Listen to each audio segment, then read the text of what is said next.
지금 가족보험재단 저렇게 운영할 수 있구나. 나라를 요즘에 그렇게 느끼고 있습니다. 잠깐만 정리를 해보자면 우선 김윤옥 여사 지금 나온 것만 확인하면 지금 김희중 비서관이 관저 집이죠.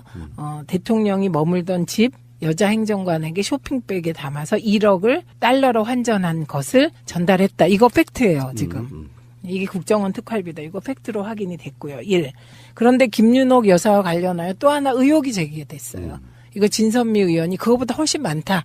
이렇게 의혹이 제기됐으니까 빨리 김윤옥 여사님은 진선미 의원을 고발해 주시기 바랍니다. 그러면 이제 진실이 확인이 돼요. 그다음에 김윤옥 여사와 관련하여 또 하나 새로운 주장이 나오고 있는 게 주진우 기사가 매달 1억씩 이명박 대통령과 김윤옥 여사에게 1억씩 국정원 특활비가 전달됐다. 이렇게 얘기를 했어요. 그거 5년 동안 따지면 얼마입니까?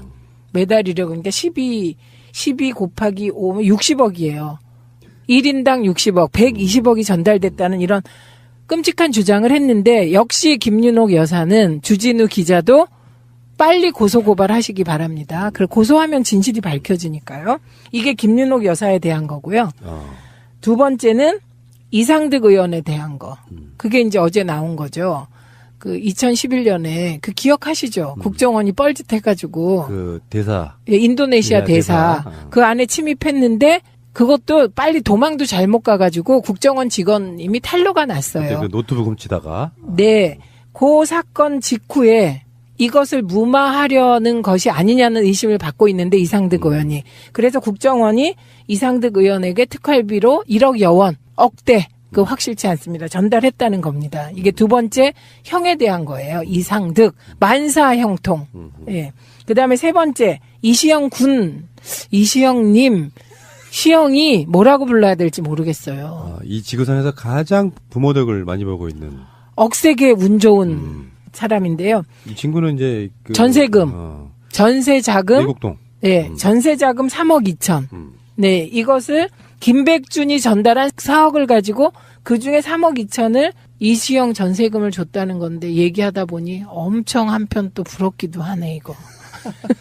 인생은 딱 옛날에 그 이휘재가 나왔던 일요일 밤에서 네. 어느 쪽으로 선택할 것인지 그래 결정해서 하고 선택하는 나름인 것 같아요. 네. 물론 이제 돈 많은 건 우리가 선택할 수 없어. 이시영은 자기가 선택해서 태어난 게 아니잖아요. 자기 아빠, 자기 엄마가 열심히 부지런히 긁어모은 재산을 지금 사실 이시영이 이렇게 다 덕을 보고 있는 건데. 네. 어쨌거나 어느 쪽 한쪽이든 간에 내 인생의 삶을 택해서 네. 뭐 민주 세력 이런 쪽으로 헌신을 하셨다 그러면 저쪽은 언간 횡심이니까 그냥 꿈도 꾸지 마시고요. 그죠. 그 다음에 네 번째, 5천만 원 건이 있습니다. 관봉 5천만 원. 장진수 전 주무관한테 전달된 관봉 띠가 딱 붙어 있는 5천만 원. 그거를 옛날에 장인이 줬다고 얘기했던 분이 그게 거짓말이었다 이렇게 또 실토를 했어요. 그 5천만 원도 특활비였다는 거예요. 그다음에 MB에 대해서 MB에 대해서는 지금 주진우 기자가 얘기한 매달 1억씩 MB한테도 줬다. 60억 받았다. 이런 주장한 거잖아요. 이 부분뿐만 아니라 이 모든 과정에 개입한 것이 아니냐. 이런 의혹을 받고 있고. 그다음에 내곡동 사저 있잖아요. 그중에 다스에서 줬다는 6억. 그것은 다스 비자금 아니냐. 이런 의혹이 있잖아요. 나머지 돈은 어디서 났니? 지금 이런 의혹들이 일고 있는 거예요. 그래서 이것이 다 국정원 특활비가 아니냐. 근데 제가 그래서 이 얘기를 이렇게 전달하면서 이상한 것은 저보고 또 이쪽에 밝은 제 친구가 아유 붕신 그것뿐이었겠냐? MB가 돈 버는 데는 재주가 기가 막혀요. 이게 얼마인지 모른다. 그렇죠. 네, 이런 의혹이 일고 있습니다. 어쩌면 국정원이라는 조직의 특성 때문에 저는 발칵이 나다고 봐요. 특수활동비를 내주긴 해. 받아간 예상관 이런 사람들이 있어요. 국정원을 수사하다 보니 그 리스트에 나와 있는 아무리 뭐 엉성한 조직이라고 해도 최소한 특수활동비를 쓰면서 국정원이 누군가가 그걸 받아갔다는 것까지 기록이 된다는 거잖아요. 그러니까 그 기록에 의해서 지금 수사를 하다 보니 야, 이 돈 어디다 썼어? 청와대 갖다 줬는데요? 청와대 누구? 이렇게 돼서 지금 이게 밖으로 터져나온 사건이란 말이죠. 네. 그러니까 요거는 국정원에 한정돼 있는 거고 지금 뭐 추정해 보면 어떤 경우는 뭐 100억 이상 아까 말씀하신 것처럼 이렇게 저렇게 둘러치면은 얼마가 될지 모르는 돈이 사적으로 지금 넘어갔다는 거 아니에요. 근데 이게 네. 문제는 국민적 정서상 국정원의 특수활동비를 받아다가 국정원 특수활동비로라도 뭔가 정치적으로 뭔가를 풀었다라고 하면 예전의 관행으로 보면 그걸 이해하는 국민들이 있을 거라는 거죠. 근데 일반적인 국민들 입장에서 사적으로 착복을 했다고 하면 보수 수구 세력 어떤 분들도 그건 이해를 못 하는 거예요. 근데 지금 가짜뉴스 도는 것 중에 그런 거 있잖아요. 특활비를 노무현 대통령은 1,000몇억 쓰고 뭐 누구는 1,000몇억 쓰고 했는데 박근혜는 뭐 36억 썼다고 또 가짜 뉴스를 돌리고 막 이런 짓거리들 하고 있지 않습니까? 네. 지금 이명박 전 대통령이 국정원 특수활동비를 상납받아서 개인적으로 혹은 그 가족들에게 유용했다는 거거든요. 그러니까 명품 뭐 집. 네, 그 국고를 사적으로 유용했다는 의혹입니다, 이게. 그런데 이게, 지금 핵심이 이명박 전 대통령이 인지했냐, 안 했냐요, MB가. 예, MB가 인지했다면, 이건 진짜 이제 차원이 달라지죠, 이 수사가. 그런데 MB가 인지했다고 보는 거예요. 왜? 김주성 전 국정원 기조실장이 MB에게 말하자면 이런 식으로 돈 쓰면 큰일 납니다. 카카. 이랬다는 거 아닙니까? 그 사람도 이명박이 국정원에 심은 측근 네. 중에 한 명이 됩니다. 그건 누가 심었냐? 이상득 사람이에요. 김주성이. 그렇기 때문에 만사 형통. 네, 이게 맞는 거고요. 그런데 지금 자유한국당과 MB 쪽에서 그러면 노무현 김대중 대통령은 국정원 특활비 안 썼겠느냐? 이렇게 얘기하는 거잖아요. 안 썼겠느냐? 그러니까 증거 제시 하나도 안 하고 그러니까 이종찬 전 DJ 때 국정원장이 DJ가 그거 하지 말래서 우리 안 받았었다. 네. 이렇게 증언했습니다. 그다음에 노무현 전 대통령은 사실 돈 문제에 관한 한 거의 결벽증 수준이었죠. 그 노무현 전 대통령뿐만 아니고 문재인, 이호철 뭐 당시에 참모들이 전부 그랬습니다. 예, 그런데 노무현 전 대통령이 국정원 특활비를 상납받았다는 증거나 이런 거 하나도 없이 막연하게 받았을 거다. 그러니까 그때 것도 뒤지자고 하는데 여기엔 결정적인 트릭이 있습니다. 지금 MB는 조사 가능한 사람이잖아요. 그래서 MB의 인지 여부를 검찰이 수사할 수 있지만 DJ나 노무현 전 대통령은 서거하셨어요. 서거하셨기 때문에 검찰이 수사를 한들 이거는 수사가 진행이 될 수가 없어요. 이거를 누가 제일 아냐? 자유한국당이 가장 잘 알아요. 그렇기 때문에 수사할 수 없어서 끊임없이 이거를 마치 뭐 문제가 있는 것처럼 애드벌룬을 띄워놓고 물타기용으로 계속 쓰는 겁니다. 우리가 가끔씩 그런 이야기 할 때 있어요. 네. 안 한 걸 증명하는 건 불가능해요. 그렇죠. 안 했는데 그걸 어떻게 증명해? 그랬을 거니까 네. 증명해 이거예요. 그래서 국정원에서 확실하게 그런 입장을 밝힐 필요도 있다고 생각해요. 검찰이든. 조사해본 결과 민주정부 때는 그러한 사실이 없었다라든지 있었으면 어떤 용도로 어떻게 썼다라든지 이런 걸 발표해 주는 거 저는 맞다고 생각해요. 그러면 그건 이제 수사를 해야 되는 건데 국정원에서도 조사는 해야 되는 거잖아요. 그럼 이제 조사하면 추측컨대 전 국정원장들 쭉 조사할 거잖아요. 의미가 없는 조사인 거죠. 근데 얼마나 그 답답하면 힐링푸 그렇게 얘기하시겠어요. 실제로 우리가 이렇게 의원님하고 저랑 이렇게 방송하면서도 항상 뭐 가끔씩 하는 이야기지만 세력이 달라서 그렇다니까요. 물론 이쪽 사람들 중에 뭐 아주 깨끗한 사람만 있는 건 아니겠지만 전체적인 물은 그런 건 범죄라고 이미 인식하는 정권의 어떤 마인드와 뭐 그 눈먼 돈 뭐 가져다가 그냥 사적으로 쓰지. 아니 어떤 사람이 그 국정원 특수활동 받아다가 뭐 명품 사고 집값 내는 데 쓰고 근데 그건 명품 샀는지는 아직은 라고 이야기를 하고 있잖아요 지금. 사실 확인이 되겠죠. 고발했으니까 김윤옥 여사가 신속히 고발했는데 왜 주진우 고발 안 하세요?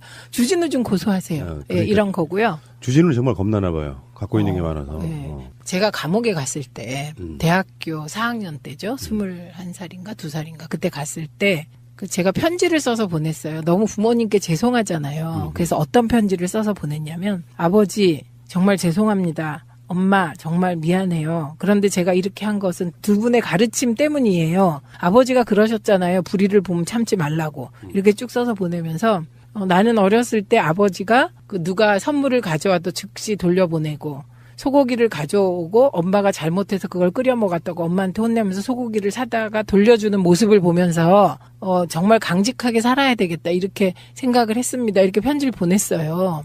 아버지한테 답장이 왔는데 내가 이제서 고백하는데 내가 뇌물을 받지 않은 것은 자리를 지키기 위함이었다 이렇게. 그리고 자기는 너무 원칙적이기 이전에 소심해서 남에게 돈을 받는 행위 자체를 못한다. 아하. 그래서 저는 어떻게 생각하냐면요. 이 문제를 만약에 누군가한테 돈을 받았는데 그게 완벽하게 가려질 수 있고 완벽하게 문제가 안 된다면 그런 확신이 있다면 많은 사람이 돈을 받을 것 같아요. 그런데 제가 이제 세력이 좀 다르다는 말씀에 동의하면서 우리 쪽 사람들은 결벽증의 기초는 소심증. 그리고 그 소심함이 우리를 정의롭게 했다 이런 생각이 들어요. 그러니까 이거를 또 다른 식으로 표현하면 네, MB가 이명박에 너희들은 그런 게 없겠냐고 말하는 그 모순이 뭐냐면은 실제로 그런 상황들은 아는 족족 다 털어서 처벌하려고 엄청난 그쵸? 혈안이 돼서 네. 계속 털었잖아요. 네. 그때 자기들이 털었어야지. 알고 있다면. 없어서 못한 거죠. 그러니까 네. 그거는 논리적으로 말이 안 되는 거고. 그리고요, 자기들이 그렇기 때문에 모든 정권이 그랬을 거라고 생각하는 거예요. 부처 눈엔 부처만 보이고, 뭐 눈엔 뭐만 보인다. 그거가 지금 적용되는 거죠. 제가 뭐 이런 얘기 좀 드리는 건 그런데 제가 예전에 그 전 직장에 있을 때요. 네. 외주 제작 관련해가지고 1억을 누가 들고 온 적이 있습니다. 뇌물로 네. 줄라고? 푸나님 줄라고? 근데 그거 그게 몇 년인데요? 그 옛날에 얘기 아주 오래됐죠. 그래, 옛날에 1억이면 그게 얼마냐고. 그러니까. 와. 외주를 한 번 하면 한 3년, 4년 정도 이렇게 계속 할 수 있는 뭐 이런 상황이어가지고. 근데 그것 때문에 제가 회사를 그만두는 간접적 배경이 됐는데요. 이를테면은 요거를 이제 나만 먹을 수가 없잖아요. 제가 간부가 아니니까. 그러면 당연히 상납해야죠. 그렇죠. 그러니까 그거를 내가 거절했어요. 딱 잘라 거절했는데 그거 때문에 그 다음부터 위에 계시는 분이 저를 계속 대면대면 대하는 거예요. 그러다가 감정의 골이 좀 깊어지다가 그만뒀죠. 진짜 인생은 복잡한 거예요. 그죠? 근데 지금 만약에 그걸 계속 받아왔다면 내가 방송으로 어떻게 이런 얘기를 하겠어요. 근데 모르지. 그랬다면 고대영 밑에서 한 자리 했을지. 자, 어쨌건 간에 이명박 자체의 문제가 아니고요. 그런 생각을 가진 세력들이 이제는 물러가야 되는 시대가 왔다고 생각해요. 맞아요. 국민의 세금 한 푼이라도 아껴서 뭔가 할 생각을 하는 게 아니라 특수활동비라는 정말 이렇게 막 가려지는 흠막에 있는 돈 같은 경우는 다 내 돈이야 이런 생각으로 받아서 아무런 죄책감도 못 느끼는 사람들. 그렇죠. 그 못 느끼는 게 적폐예요.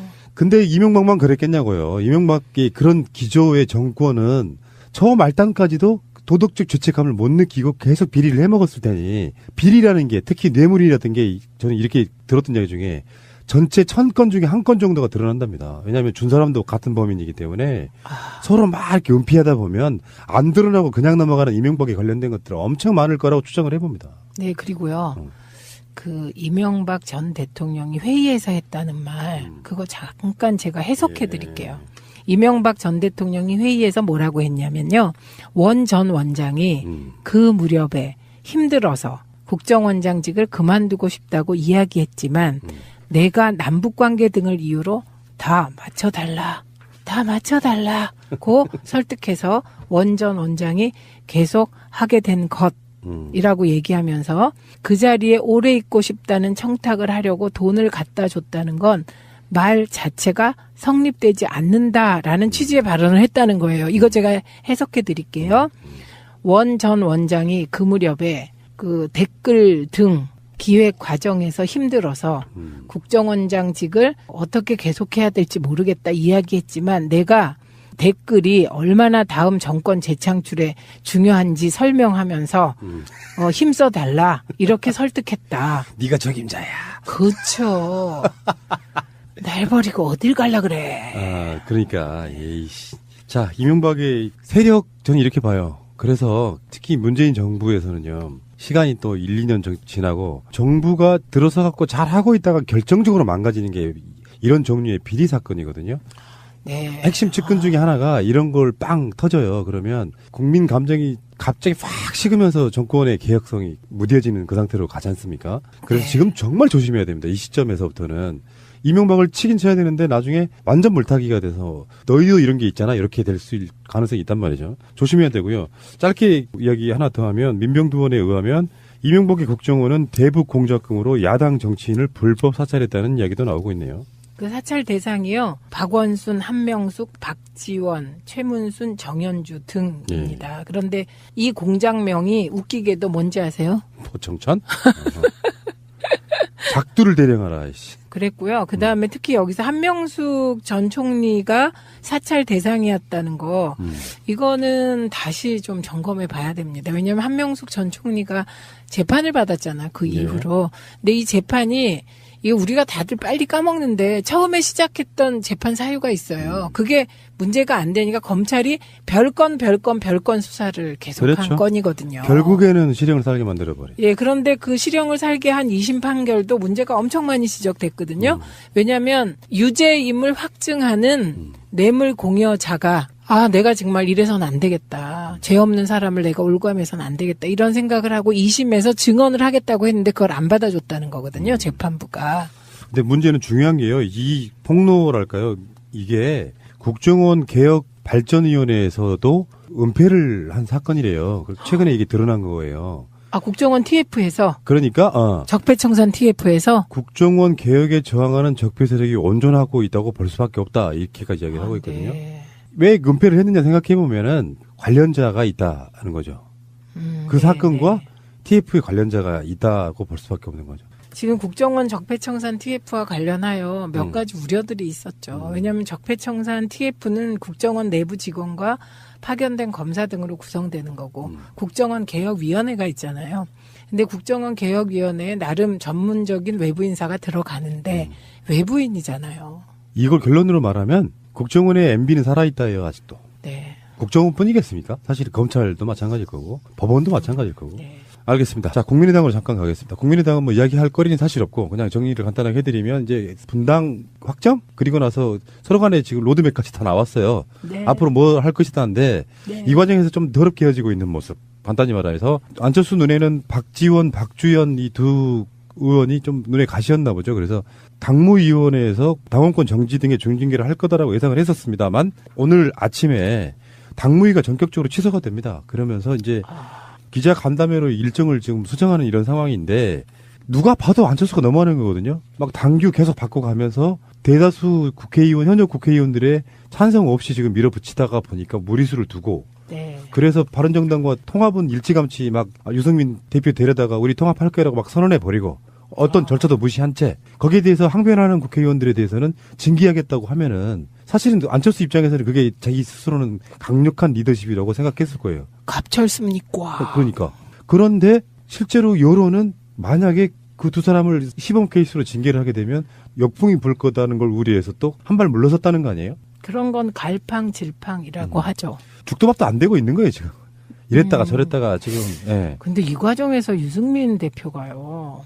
내부 문제는 정말 민주적이고 국민들이 보기에 성숙된 원만한 방법으로 잘 해결됐으면 좋겠다. 그래서 합의 이혼하라고 했다는 거 아니에요. 그게 이유가 있죠. 왜냐하면 네. 자유한국당에서 김연아를 안 풀어줌으로써 네. 마음은 바른정당에 있는 국회의원 하나가 지금 못 나오고 있잖아, 아직까지도. 네. 그러니까 유승민 입장에서는 그렇게 하지 말고 그냥 나가고 싶은 사람 출당시켜줘라 이거거든요. 그렇죠. 그래야 유승민 대표가 이게 이제 지금 둘이 좀 다른 면이 있잖아요. 유승민 대표는 보수 통합이다. 안철수는 이게 중도 통합이다. 이렇게 얘기를 하잖아요. 그러니까 싫다는 사람들 데리고 오면 유승민 대표 입장에선 출범한 당이 통합신당이라는 이름으로 출범했는데 출범부터 내부 분열이 일어나는 거잖아요. 그러니까 가능하면 내부 분열적 요소는 제거하고 와라. 이런 취지이죠. 특히 이제 박주현 의원 같은 분은 센 분이거든요. 국민참여수석 했잖아요. 그리고 이분의 경우는 이제 국민의당처럼 그래도 DJ의 정신을 계승할 수 있는 정당까지는 뭐 그래도 문제가 있어도 할 수 있는 분이지만 박주현 의원이 무슨 뭐 유승민하고 손잡고 더 나아가 이게 자유당으로 갈 거라고 예측하고 있잖아요. 그거를 같이 할 가능성은 제로인데다가 이분이 또 말을 잘하시기 때문에 네. 제명 안 하면 적은 통합신당 적을 가지고 계속해서 안 대표를 비판하면 그건 마치 옛날에 지금 국민의당에 계시던 일부 의원이 네. 민주당에 적을 주고 그렇죠. 민주당을 비판하면 종편이 떼거지로 달려들어서 키워주던 그런 형국이 불보듯 뻔하지 않아요? 자기가 자기 방식으로 나중에 꼭 당하게 될 가능성이 꽤 높은 뭐 이런 상황이고. 네. 그러니까 안철수는 제가 오죽했으면 오늘 나간 방송에서는 괴물이 되어가는 안철수라고 표현했거든요. 민주인사, 플랑켄슈타인. 민주인사라면 혹시나 그런 적이 있었다면 이런 마인드로 당을 쪼갤 수는 없는 거예요. 네, 네. 상황에 따라서 아무것도 아닌 것 같이 당규를 계속 바꿔가면서 그리고 그것을 반대하는 국회의원들에 대해서는 징계를 생각할 정도. 네. 이게 대체 안철수는 뭡니까? 갑철습니다.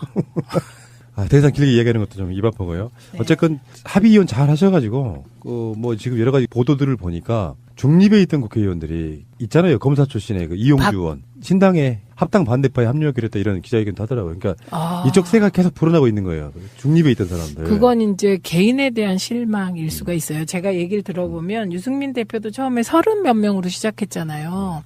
그랬다가 지금 9명 된 거잖아요. 그 요인에 대해서 개인적 어떤 퍼스널리티를 얘기하는 분들이 계시더라고요. 우리가 맞습니다. 예. 지금도 마찬가지인 것 같아요. 지금 마치 우물에서 숭늉 찾는 격으로 지금 바늘에 실을 귀에다 껴야 되는데 바늘 허리 꿰어서 지금 통합 추진하는 거거든요. 그러다 보니까 내부 반발이 점점 심해지면서 처음에 이제 통합을 반대하는 의원들 숫자가 더 적었거든요. 그랬죠. 그래서 9명이다, 10명이다, 18명이다 막 이런 식으로 지금 늘어가고 있기 때문에 이건 진짜 안철수 위기죠. 위기의 안철수. 그 송기석 의원, 그러니까 비서실장이죠. 네. 이야기에 의하면은 비례대표가 없어도 20명이 넘을 거다 예측하는 경우도 있더라고요. 물론 이제 어떤 정치적 의미로 그걸 던졌는지 흘렸는지. 모르겠는데 실제로 예전에 18명, 그러니까 17명 정도의 네. 합당 찬성파가 공개적으로 드러난 사람은 서너 명밖에 없다. 네. 그러면 나머지 39명 중에서 중립지대가 엄청 많은 거잖아요. 네. 이 흐름상 보면 안철수가 데리고 갈 수 있는 수준의 국회의원이 어쩌면 유승민만큼밖에 안 되지 않을까. 그래서 합당을 열심히 해서 지금 세를 불려놨더니 그쪽은 20석이 안 되고 합당 반대파가 만든 당이 20석이 훨씬 넘어갈 가능성도 있다. 이 정도 됐으면 안철수 씨는 정계 은퇴하시는 게 맞아요. 끈 중에 하나가 이런 걸 빵 터져요. 그러면 국민 감정이 갑자기 확 식으면서 정권의 개혁성이 무뎌지는 그 상태로 가지 않습니까? 그래서 네. 지금 정말 조심해야 됩니다. 이 시점에서부터는. 이명박을 치긴 쳐야 되는데 나중에 완전 물타기가 돼서 너희도 이런 게 있잖아 이렇게 될 수 있을 가능성이 있단 말이죠. 조심해야 되고요. 짧게 이야기 하나 더 하면 민병두원에 의하면 이명박의 국정원은 대북 공작금으로 야당 정치인을 불법 사찰했다는 이야기도 나오고 있네요. 그 사찰 대상이요. 박원순, 한명숙, 박지원, 최문순, 정현주 등입니다. 그런데 이 공장명이 웃기게도 뭔지 아세요? 포청천? 작두를 대령하라. 이씨. 그랬고요. 그 다음에 특히 여기서 한명숙 전 총리가 사찰 대상이었다는 거, 이거는 다시 좀 점검해 봐야 됩니다. 왜냐하면 한명숙 전 총리가 재판을 받았잖아, 그 이후로. 근데 이 재판이, 이거 우리가 다들 빨리 까먹는데 처음에 시작했던 재판 사유가 있어요. 그게 문제가 안 되니까 검찰이 별건 수사를 계속한 그렇죠. 건이거든요. 결국에는 실형을 살게 만들어버려. 예, 그런데 그 실형을 살게 한 2심 판결도 문제가 엄청 많이 지적됐거든요. 왜냐하면 유죄임을 확증하는 뇌물 공여자가 내가 정말 이래서는 안 되겠다. 죄 없는 사람을 내가 올감해서는 안 되겠다. 이런 생각을 하고 2심에서 증언을 하겠다고 했는데 그걸 안 받아줬다는 거거든요. 재판부가.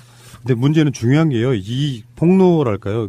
이게 국정원 개혁 발전위원회에서도 은폐를 한 사건이래요. 그래서 최근에 이게 드러난 거예요. 국정원 TF에서 그러니까 적폐청산 TF에서 국정원 개혁에 저항하는 적폐 세력이 온전하고 있다고 볼 수밖에 없다. 이렇게까지 이야기를 하고 있거든요. 네. 왜 은폐를 했느냐 생각해 보면은 관련자가 있다는 거죠. 그 네, 사건과 네. TF의 관련자가 있다고 볼 수밖에 없는 거죠. 지금 국정원 적폐청산 TF와 관련하여 몇 가지 우려들이 있었죠. 왜냐하면 적폐청산 TF는 국정원 내부 직원과 파견된 검사 등으로 구성되는 거고 국정원 개혁위원회가 있잖아요. 근데 국정원 개혁위원회에 나름 전문적인 외부 인사가 들어가는데 외부인이잖아요. 이걸 결론으로 말하면 국정원의 MB는 살아있다예요. 아직도. 네. 국정원뿐이겠습니까? 사실 검찰도 마찬가지일 거고 법원도 마찬가지일 거고. 네. 알겠습니다. 자, 국민의당으로 잠깐 가겠습니다. 국민의당은 뭐 이야기할 거리는 사실 없고 그냥 정리를 간단하게 해드리면 이제 분당 확정? 그리고 나서 서로 간에 지금 로드맵까지 다 나왔어요. 네. 앞으로 뭐 할 것이다인데 네. 이 과정에서 좀 더럽게 헤어지고 있는 모습. 간단히 말해서 안철수 눈에는 박지원, 박주현 이 두 의원이 좀 눈에 가시였나 보죠. 그래서 당무위원회에서 당원권 정지 등의 중징계를 할 거다라고 예상을 했었습니다만 오늘 아침에 당무위가 전격적으로 취소가 됩니다. 그러면서 이제 기자 간담회로 일정을 지금 수정하는 이런 상황인데 누가 봐도 안철수가 너무하는 거거든요. 막 당규 계속 바꿔가면서 대다수 국회의원, 현역 국회의원들의 찬성 없이 지금 밀어붙이다가 보니까 무리수를 두고 네. 그래서 바른정당과 통합은 일찌감치 막 유승민 대표 데려다가 우리 통합할 거라고 막 선언해버리고 어떤 절차도 무시한 채 거기에 대해서 항변하는 국회의원들에 대해서는 징계하겠다고 하면은 사실은 안철수 입장에서는 그게 자기 스스로는 강력한 리더십이라고 생각했을 거예요. 갑철습니까? 그러니까. 그런데 실제로 여론은 만약에 그 두 사람을 시범 케이스로 징계를 하게 되면 역풍이 불 거다는 걸 우려해서 또 한 발 물러섰다는 거 아니에요? 그러니까 이 모든 과정에 개입한 것이 아니냐 이런 의혹을 받고 있고 그다음에 내곡동 사저 있잖아요. 그중에 다스에서 줬다는 6억 그것은 다스 비자금 아니냐 이런 의혹이 있잖아요. 나머지 돈은 어디서 났니? 지금 이런 의혹들이 일고 있는 거예요. 그래서 이것이 다 국정원 특활비가 아니냐. 근데 제가 그래서 이 얘기를 이렇게 전달하면서 이상한 것은 저보고 또 이쪽에 밝은 제 친구가 아유 붕신 그것뿐이었겠냐? MB가 돈 버는 데는 재주가 기가 막혀요. 이게 얼마인지 모른다. 그렇죠. 네, 이런 의혹이 일고 있습니다. 어쩌면 국정원이란 조직의 특성 때문에 저는 발칵이 났다고 봐요. 특수활동비를 내주긴 해. 받아간 애상관 이런 사람들이 있어요. 국정원을 수사하다 보니 그 리스트에 나와 있는 아무리 뭐 엉성한 조직이라고 해도 최소한 특수활동비를 쓰면서 국정원의 누군가가 그걸 받아갔다는 것까지 기록이 된다는 거잖아요. 그러니까 그 기록에 의해서 지금 수사를 하다 보니 야, 이 돈 어디다 썼어? 청와대 갖다 줬는데요? 청와대 누구? 이렇게 돼서 지금 이게 밖으로 터져나온 사건이란 말이죠. 네. 그러니까 요거는 국정원에 한정돼 있는 거고 지금 뭐 추정치를 보면 어떤 경우는 뭐 100억 이상 아까 말씀하신 것처럼 이렇게 저렇게 둘러치면은 얼마가 될지 모르는 돈이 사적으로 지금 넘어갔다는 거 아니에요. 근데 이게 네. 문제는 국민적 정서상 국정원의 특수활동비를 받아다가 국정원 특수활동비로라도 뭔가 정치적으로 뭔가를 풀었다라고 하면 예전에 관행으로 보면 그걸 이해하는 국민들이 있을 거라는 거죠. 근데 일반적인 국민들 입장에서 사적으로 착복을 했다고 하면 보수 수구 세력 어떤 분들도 그건 이해를 못 하는 거예요. 근데 지금 가짜뉴스 도는 것 중에 그런 거 있잖아요. 특활비를 노무현 대통령은 1000몇억 쓰고 뭐 누구는 1000몇억 쓰고 했는데 박근혜는 뭐 36억 썼다고 또 가짜 뉴스를 돌리고 막 이런 짓거리들 하고 있지 않습니까? 네. 지금 이명박 전 대통령이 국정원 특수활동비를 상납받아서 개인적으로 혹은 그 가족들에게 유용했다는 거거든요. 그러니까 명품 뭐 집. 네, 그 국고를 사적으로 유용했다는 의혹입니다, 이게. 그런데 이게, 지금 핵심이 이명박 전 대통령이 인지했냐, 안 했냐요, MB가. 예, MB가 인지했다면, 이건 진짜 이제 차원이 달라지죠, 이 수사가. 그런데 MB가 인지했다고 보는 거예요. 왜? 김주성 전 국정원 기조실장이 MB에게 말하자면 이런 식으로 돈 쓰면 큰일 납니다. 카카. 이랬다는 거 아닙니까? 그 사람도 이명박이 국정원에 심은 측근 네. 중에 한 명이 됩니다. 그건 누가 심었냐? 이상득 사람이에요. 김주성이. 그렇기 때문에 만사 형통. 네, 이게 맞는 거고요. 그런데 지금 자유한국당과 MB 쪽에서 그러면 노무현 김대중 대통령은 국정원 특활비 안 썼겠느냐? 이렇게 얘기하는 거잖아요. 안 썼겠느냐? 그러니까 증거 제시 하나도 안 하고 그러니까 이종찬 전 DJ 때 국정원장이 DJ가 그거 하지 말래서 우리 안 받았었다. 네. 이렇게 증언했습니다.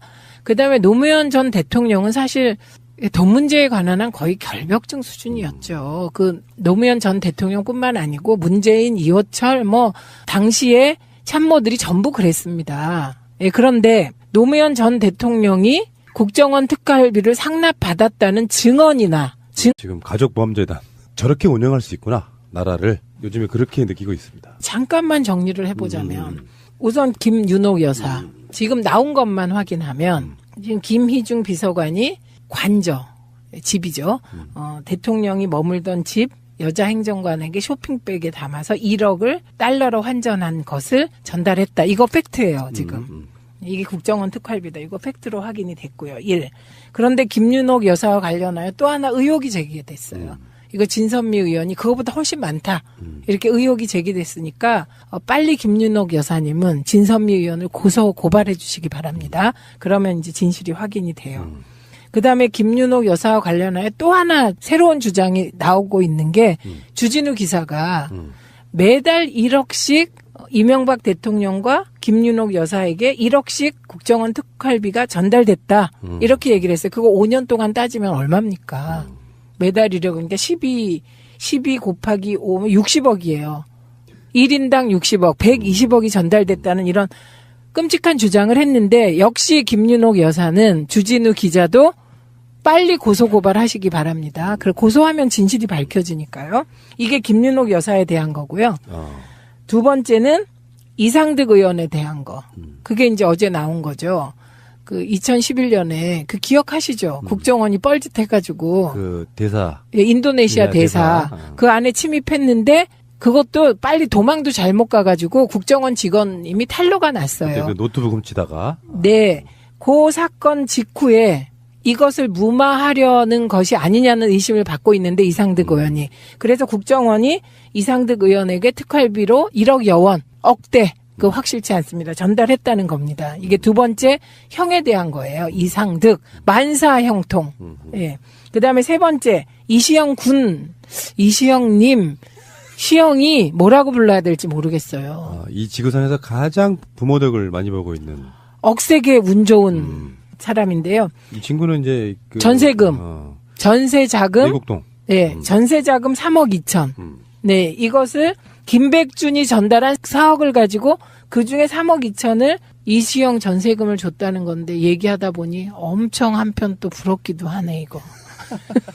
인생은 딱 옛날에 그 이휘재가 나왔던 일요일 밤에서 네. 어느 쪽으로 선택할 것인지 그래 결정해서 하고 선택하는 나름인 것 같아요. 네. 물론 이제 돈 많은 건 우리가 선택할 수 없어. 이시영은 자기가 선택해서 태어난 게 아니잖아요. 자기 아빠, 자기 엄마가 열심히 부지런히 긁어모은 재산을 지금 사실 이시영이 이렇게 다 덕을 보고 있는 건데 네. 어쨌거나 어느 쪽 한쪽이든 간에 내 인생의 삶을 택해서 네. 뭐 민주 세력 이런 쪽으로 헌신을 하셨다 그러면 저쪽은 언간 행심이니까 그냥 꿈도 꾸지 마시고요. 그죠? 그 다음에 네 번째, 5천만 원 건이 있습니다. 관봉 5천만 원. 장진수 전 주무관한테 전달된 관봉 띠가 딱 붙어 있는 5천만 원. 그거를 옛날에 장인이 줬다고 얘기했던 분이 그게 거짓말이었다 이렇게 또 실토를 했어요. 그 5천만 원도 특활비였다는 거예요. 그 다음에 MB에 대해서, 예, MB에 대해서는 지금 주진우 기자가 얘기한 매달 1억씩 MB한테도 줬다. 60억 받았다. 이런 주장한 거잖아요. 예, 이 부분뿐만 아니라. 상들은 아는 족족 다 털어서 처벌하려고 엄청난 그쵸? 혈안이 돼서 네. 계속 털었잖아요. 네. 그때 자기들이 털었어야지. 알고 있다면. 없어서 못한 거죠. 그러니까 네. 그거는 논리적으로 말이 안 되는 거고. 그리고요, 자기들이 그렇기 때문에 모든 정권이 그랬을 거라고 생각하는 거예요. 부처 눈엔 부처만 보이고, 뭐 눈엔 뭐만 보인다. 그거가 지금 적용되는 거죠. 제가 뭐 이런 얘기 좀 드리는 건 그런데, 제가 예전에 그 전 직장에 있을 때요, 네. 외주 제작 관련해가지고 1억을 누가 들고 온 적이 있습니다. 뇌물로 네. 줄라고? 푸나님 줄라고? 근데 그게 몇 년인데요? 그 옛날에 얘기 아주 오래됐죠. 그래, 옛날에 1억이면 그게 얼마냐고. 그러니까. 와. 외주를 한번 하면 한 3년, 4년 정도 이렇게 계속 할 수 있는 뭐 이런 상황이어가지고. 근데 그것 때문에 제가 회사를 그만두는 간접적 배경이 됐는데요. 이를테면은, 요거를 이제 나만 먹을 수가 없잖아요. 제가 간부가 아니니까. 당연히 상납해야죠. 그렇죠. 그러니까 그거를 내가 거절했어요. 딱 잘라 거절했는데, 그거 때문에 그 다음부터 위에 계시는 분이 저를 계속 대면 대하는 거예요. 그러다가 감정이 골이 좀 깊어지다 그만뒀죠. 진짜 인생은 복잡한 거예요. 그죠? 근데 지금 만약에 그걸 계속 받아왔다면 내가 방송으로 어떻게 이런 얘기를 하겠어요? 근데 모르지. 그랬다면 고대영 밑에서 한 자리 했을지. 자, 어쨌건 간에 이명박 자체의 문제가 아니고요. 그런 생각을 가진 세력들이 이제는 물러가야 되는 시대가 왔다고 생각해요. 맞아요. 국민의 세금 한 푼이라도 아껴서 뭔가 할 생각을 하는 게 아니라 특수활동비라는 정말 이렇게 막 가려지는 흠막에 있는 돈 같은 경우는 다 내 돈이야 이런 생각으로 받아서 아무런 죄책감도 못 느끼는 사람들. 그렇죠. 그 못 느끼는 게 적폐예요. 근데 이명박만 그랬겠냐고요. 이명박이 그런 기조의 정권은 처음 말단까지도 도덕적 죄책감을 못 느끼고 계속 비리를 해먹었을 테니 비리라는 게 특히 뇌물이라든 게 저는 이렇게 들었던 얘기 중에 전체 1000건 중에 한 건 정도가 드러난답니다. 왜냐하면 준 사람도 같은 범인이기 때문에 서로 막 이렇게 은폐하다 보면 안 드러나고 그냥 넘어가는 이명박에 관련된 것들은 엄청 많을 거라고 추정을 해봅니다. 네, 그리고요. 그 이명박 전 대통령이 회의에서 했다는 말 그거 잠깐 제가 해석해 드릴게요. 이명박 전 대통령이 회의에서 뭐라고 했냐면요. 원 전 원장이 그 무렵에 힘들어서 국정원장직을 그만두고 싶다고 이야기했지만 내가 남북관계 등을 이유로 다 맞춰달라고 설득해서 원 전 원장이 계속 하게 된 것이라고 얘기하면서 그 자리에 오래 있고 싶다는 청탁을 하려고 돈을 갖다 줬다는 건 말 자체가 성립되지 않는다라는 취지의 발언을 했다는 거예요. 이거 제가 해석해 드릴게요. 원 전 원장이 그 무렵에 그 댓글 등 기획 과정에서 힘들어서 국정원장직을 어떻게 계속해야 될지 모르겠다 이야기했지만 내가 댓글이 얼마나 다음 정권 재창출에 중요한지 설명하면서 힘써달라 이렇게 설득했다. 네가 적임자야. 그렇죠. 날 버리고 어딜 갈라 그래. 아, 그러니까 에이씨. 자, 이명박의 세력 저는 이렇게 봐요. 그래서 특히 문재인 정부에서는요. 시간이 또 1, 2년 지나고 정부가 들어서 갖고 잘 하고 있다가 결정적으로 망가지는 게 이런 종류의 비리 사건이거든요. 네. 핵심 증거나 이런 거 하나도 없이 막연하게 받았을 거다. 그러니까 그때 것도 뒤지자고 하는데 여기엔 결정적인 트릭이 있습니다. 지금 MB는 조사 가능한 사람이잖아요. 그래서 MB의 인지 여부를 검찰이 수사할 수 있지만 DJ나 노무현 전 대통령은 서거하셨어요. 서거하셨기 때문에 검찰이 수사를 한들 이거는 수사가 진행이 될 수가 없어요.